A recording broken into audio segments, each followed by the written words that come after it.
Oke, salam dan salam sejahtera dan pencerahan saya adalah berkenaan dengan langsung dari hari penentuan terakhir sabitan kes SRC Datuk Seri Najib ni. Yang mana apabila kita lihat kronologi yang berada di mahkamah hari ini, kita melihat bahawa peguam memohon tarik diri daripada mewakili Najib pada saat-saat akhir ni.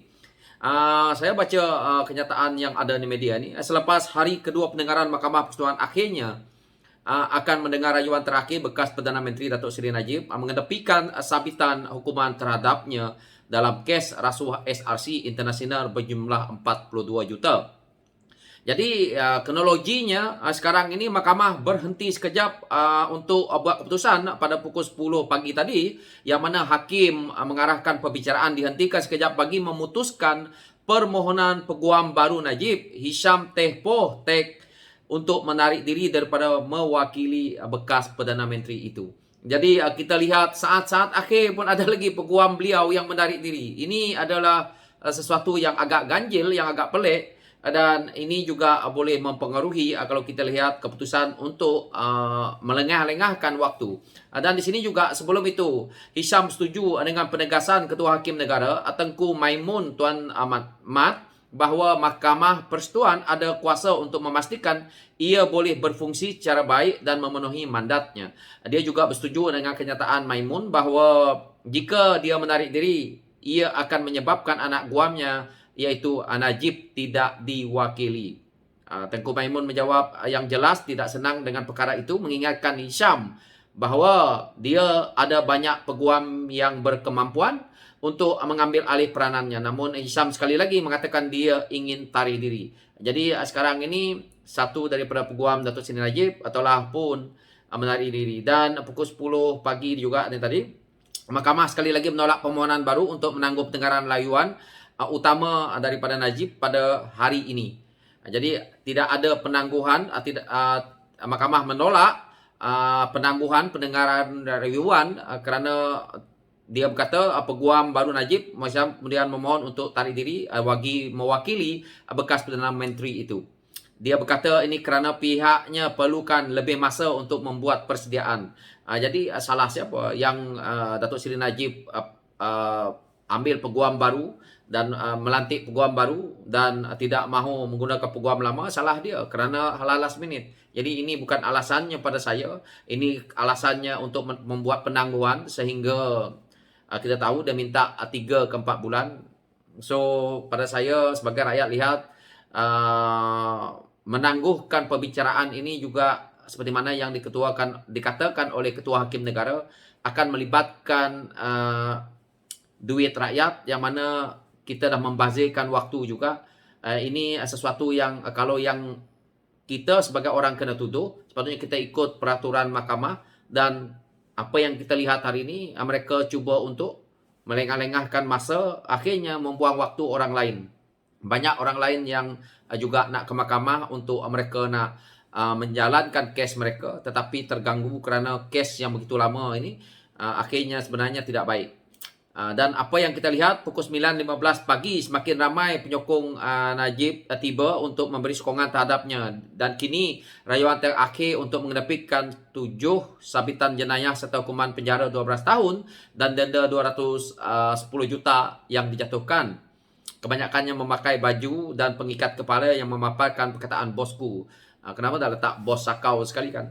Apa yang saya lihat di media tadi, yang mana rakyat jangan keliru, jangan percaya. Saya lihat tidak ramai pun penyokong beliau datang. Jadi tidak ada isu di situ. Sebenarnya ini kadang-kadang propaganda UMNO Barisan Nasional ni lebih daripada kuah saja. Tidak banyak mereka. Kalau kawan-kawan lihat banyak di link Instagram, Facebook juga banyak yang ngepost, kita boleh lihat tidak ramai pun. Jadi kita lihat di sini mereka-mereka yang walaon selama ni tidak banyak pun yang nak ni. Rakyat Malaysia hari ini tidak bodoh. Dan pukul 9.40 pagi, 3 anak Najib Razak iaitu Norasman, Noriana Nazwa dan Muhammad Nizal lihat berada di galeri awam menunggu pendengaran bermula. Dan ini penyokong Datuk Seri Najib ni saya lihat tidak ramai lah. Jadi inilah kronologinya, yang mana kalau kita lihat sekarang ini apa yang telah pun terjadi dalam negara ini, jika beliau tidak dijatuhkan hukuman yang setimpal, maka kita tahu rakyat betul-betul akan menolak sekali lagi Barisan Nasional UMNO, kerana kita tahu memang sukar untuk keputusan daripada hakim kita untuk melihat kes-kes besar berprofil tinggi ini dilaksanakan, kerana banyak sangat penyelewengan ini yang sudah pun dirancang oleh elit-elit politik, terutamanya Datuk Seri Najib ini, yang mana sangat kita rakyat faham, tetapi untuk kita nak menuduh, untuk kita nak lihat bahawa apa keadilannya itu sukar, kerana mereka ini adalah elit-elit politik yang sudah pun mereka lakukan penyelewengan begitu besar, dan akhirnya duit adalah segalanya, seperti mana yang beliau sendiri cakap, cash is king. Itu betul-betul kita boleh lihat hari ini apabila tukar sana tukar sini peguam, dan akhirnya banyak penyokong-penyokong yang walaon-walaon yang fanatik ini, yang mungkin mereka telah pun disogok. Yang kasihannya rakyat di bawah yang ikut telunjuk, yang mungkin dibayar juga untuk datang. Ini adalah satu yang merugikan kita lah.